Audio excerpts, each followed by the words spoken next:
kerinduan kami Tuhan.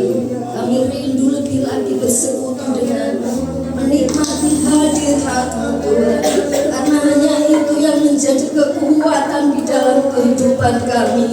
Terima kasih Tuhan, terima kasih. Kami rindu, kami siap Tuhan mendengarkan firman-Mu. Karena hanya firman-Mu Tuhan yang menjadikan jalan kami senantiasa berada di jalan-Mu. Berkati hamba-Mu yang sudah Kau persiapkan, tutup bungkus dengan kuasa darah-Mu. Kami tutup bungkus dengan kuasa darah Yesus. Kami patahkan segala penguasa di udara, roh-roh yang mengganggu ibadah kami pada malam hari ini. Kami patahkan di dalam nama Tuhan kami Yesus Kristus. Bekerjalah di dalam ya Roh Kudus, pikirkan setiap kami di dalam nama Yesus. Haleluya. Amin. Puji nama Tuhan, meskipun hujan tapi kita tetap beribadah kepada Tuhan. Amin. Katakan kiri kanan, sukacita. Ya, mari kita semua buka di dalam 1 Yohanes 3 ayat yang ke-19.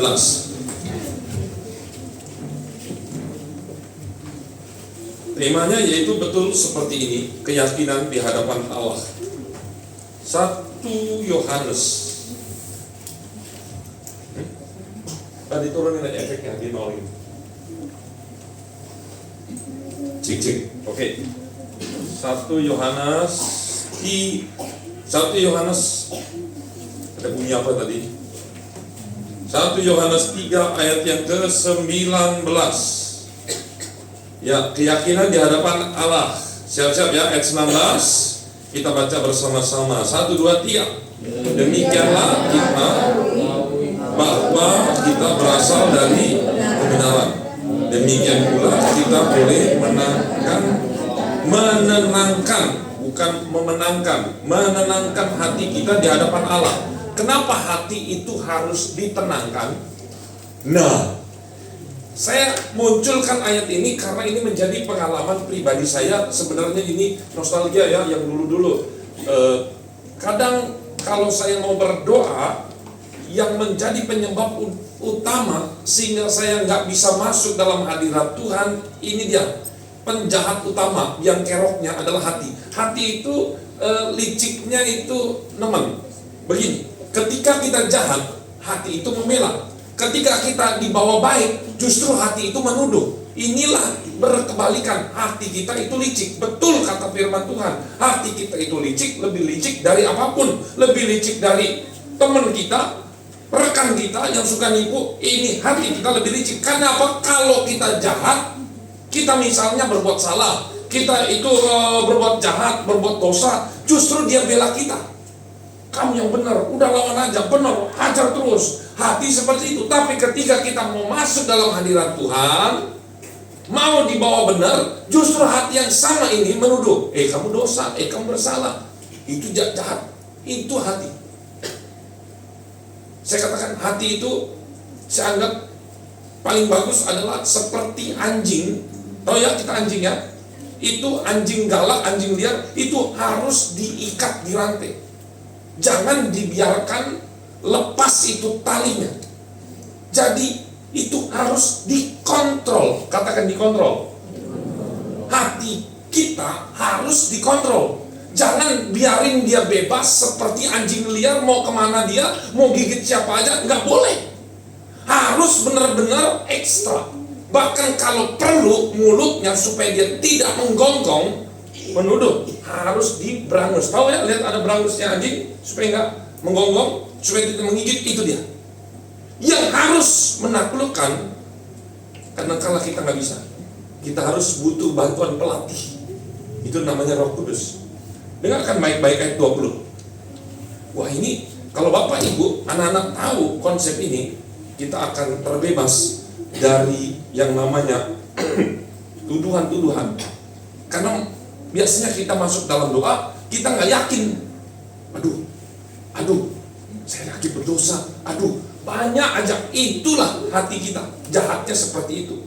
Tapi kalau soal untuk urusan membela, ketika kita itu berdosa, ketika kita bersalah, nomor 1 ini. Dia membela kita mati-matian. Jadi dia metodenya terbalik. dia lebih condong kepada daging daripada kepada roh. Lihat ayat 20. Kita baca sama-sama. Ngerti nggak Bapak Ibu? Anak-anak ngerti? Ngerti? Ya. Siap ya ayat 20. Sebab jika kita dituduh olehnya, dituduh olehnya siapa? Berarti kan ada yang dituduh. Dituduh siapa? Ibliskah yang menuduh kita? Nanti dulu, lihat. Allah adalah lebih besar. Katakan Allah lebih besar. Katakan Allah lebih besar. Tuh. Allah lebih besar dari apa? Daripada. Tuh. Berarti banyak orang yang berpikir hati kita lebih besar daripada Allah. Karena gonggongannya terlalu kuat sehingga menutup suara Allah, nggak kedengaran. Lihat, sebab jika kita dituduh oleh siapa? Oleh iblis, oleh Allah, atau oleh hati? Hati. Lihat ayat 20, baca ulang. Sebab jika kita dituduh olehnya, nya itu adalah oleh hati. Allah adalah lebih besar. Katakan Yesus lebih besar daripada hati kita yang jahat ini, yang suka menuduh. Amin. Kita serta mengetahui segala sesuatu. Ingat ya, pokoknya kalau udah mau doa, urusannya segala sesuatu tentang roh, hati ini selalu memberontak. Makanya jangan mau turuti apa kata hati, kecuali hati kita itu sudah kursinya sudah berpindah tempat, bukan lagi anjing gila tadi, tetapi yang berdiam adalah pelatihnya, adalah Parakletos, yaitu Roh Kudus. Kalau orang dikuasai oleh hati, maka perbuatannya nggak sama seperti binatang gila ini. Orang yang kalau hanya mengikuti kata hati, semuanya dihajar. Saya nggak takut siapa, semuanya dihajar semuanya. Menjadi liar. Pikiran menjadi liar karena ini. Ingat ya, hati yang tidak diikat di kerangkeng itu sama seperti anjing gila yang bisa menggigit siapapun, bahkan dia bisa mencelakakan diri kita sendiri. Harus kita punya pelatih, yaitu yang menjinakkan hati kita, mengunci kekuasaannya sehingga dia tidak bisa berbuat apa-apa. Yaitu siapa? Roh Kudus. Yaitu siapa? Allah yang besar. Ayat 21. Saudara-saudaraku yang kukasihi, jikalau hati kita menuduh kita, muncul. Siapa yang menuduh? Hati. Maka kita mempunyai keberanian. Katakan berani. Katakan percaya. Untuk mendekat di Allah. Tadi yang ayat 19 dikatakan menenangkan hati. Hati ini gelisah ketika mau doa. Kamu berdosa. Dia menjadi gak tenang. Ternyata hati yang tidak tenang itu hati yang penakut. Tidak ada keberanian. Tapi ketika ini udah dikerangkeng, udah dikunci, ketika udah dikuasai Allah kita yang lebih besar, maka kita punya keberanian untuk mendekat kepada Allah. Ingat ya, Allah itu sama seperti anak, bapaknya anak sulung dan anak bungsu. Sejahat-jahatnya kita, namanya orang tua, dia pasti akan menerima kita. Itu hoax, itu hanya bohong belaka yang hanya menuduh, kamu berdosa. No.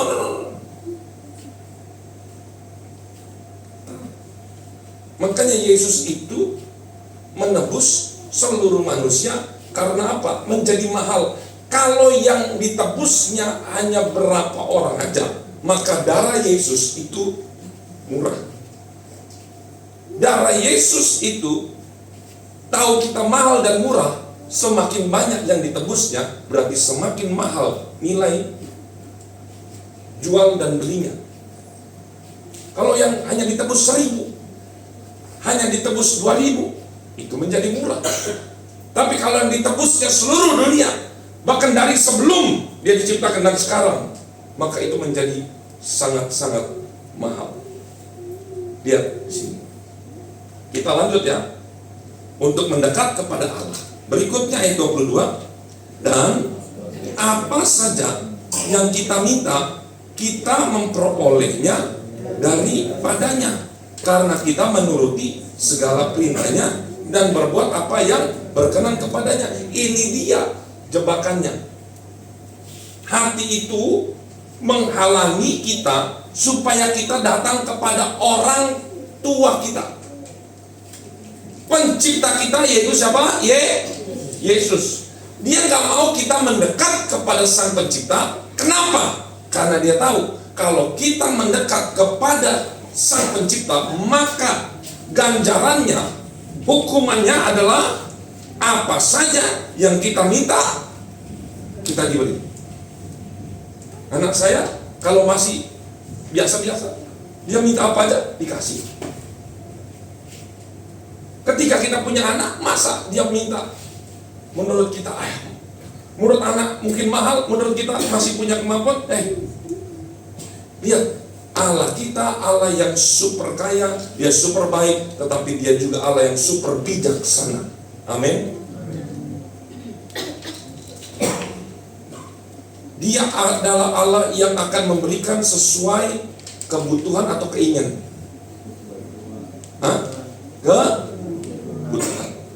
Kebutuhan beda ya sama keinginan ya. Kalau kebutuhan itu apa aja? Makan, pakaian, terus apa lagi? Makan, pakaian, tempat tinggal, itu dia. Dan apa saja yang kita minta, kita memperolehnya. Nah, inilah yang dihalangi oleh hati. Terus syaratnya apa? Kalau kita menuruti segala perintahnya. Sama dengan orang tua, kalau anaknya dia nggak nurut, masa mau dikasih? Kan nggak mungkin. Guru-guru di sekolah nggak akan mungkin kasih nilai bagus kalau anaknya nggak nurut, betul nggak? Ini wajar, ini sesuatu yang lazim, yang normal. Lihat, dan berbuat apa yang berkenan kepadanya. Ayat 23 kita baca. Dan inilah perintahnya itu, supaya kita katakan percaya. Ingat ya, kita harus percaya bahwa Allah lebih besar daripada hati kita yang licik itu. Akan nama Yesus Kristus anaknya. Dan supaya kita saling mengasihi sesuai dengan perintah yang diberikan Kristus kepada kita. Lihat di sini, kita percaya akan nama Yesus Kristus anaknya. Artinya apa? Artinya kita percaya bahwa Yesus Kristus adalah Allah dan juru selamat. Dan yang kedua, supaya kita saling apa? Mengasihi. Saling mengasihi itu maksudnya apa? Saling mengasihi Tuhan. Kalau saling mengasihi artinya selevel. Berarti yang dimaksud mengasihi ini, mengasihi siapa? Sesama. Siapakah sesama kita? Manusia. Ya. Jadi sesama manusia. Kemudian ayat berapa tadi? 23 ya. Sesuai dengan perintah yang diberikan Kristus kepada kita. Ayat 24 kita baca sama-sama. 1, 2, 3. Barang siapa menuruti segala perintahnya, ia diam di dalam Allah dan Allah di dalam dia. Dan demikian kita ketahui bahwa Allah ada di dalam kita, yaitu Roh yang telah Ia karuniakan kepada kita. Waduh, ini dalam banget nih. Barang siapa menuruti segala perintahnya, ia diam di dalam Allah dan Allah di dalam kita. Ini mirip seperti perkataan Yesus, aku di dalam engkau dan engkau di dalam aku, dan kita menjadi satu. Dan berikutnya bahwa Allah ada di dalam kita, yaitu Roh. Ini rohnya Roh Kudus yang telah Ia karuniakan kepada kita. Nah, roh ini sangat penting. Inilah yang setiap saya tekankan setiap Kamis. Roh ini adalah pelatih, penjinak hati. Dia bisa menjinakkan, dia bisa menghakimi. Dia katakan, hei hati, jangan macam-macam kamu. Dan dia katakan kepada diri kita, kamu bersalah, kamu minta ampun. Roh ini juga yang berkata, kamu diampuni, kamu dilayakan. Ingat ya, seberapapun dosa kita, ketika kita berkata, Tuhan Yesus ampuni saya, maka kita harus percaya Yesus Kristus adalah Tuhan dan Juru Selamat. Dia akan mengampuni kita. Nah, tapi saya sudah berulang-ulang, saya katakan seberapa ulang-ulang. Anak saya aja, kalau dia jangan lari-lari, sekarang jangan lari-lari, 5 menit mungkin itu udah gak berlaku lagi, lari-lari lagi.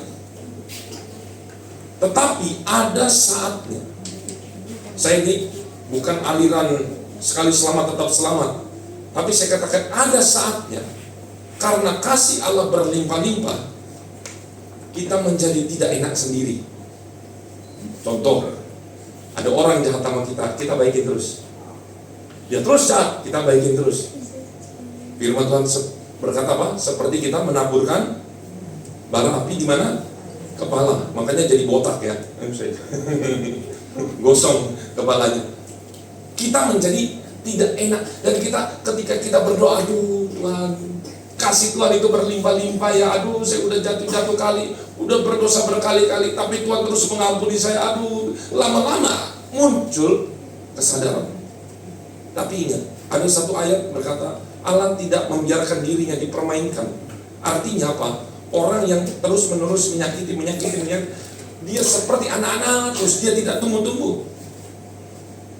Ada seperti cerita, ada tuan, dia datang kepada hambanya dan dia berkata, oh ini kok gak berbuah pohon.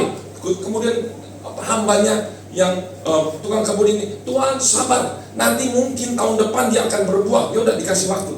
Ingat, kasih Tuhan itu berlimpah-limpah, tetapi bukan berarti kasih Tuhan itu saking berlimpahnya menjadi murahan.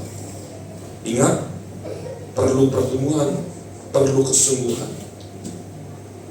dan perlu kesadaran. Hari ini kita akan berdoa. Saya mau apa yang kita dengar jangan dibuang sia-sia, karena yang kita dengar adalah seperti mutiara. Mari kita masuk di dalam doa.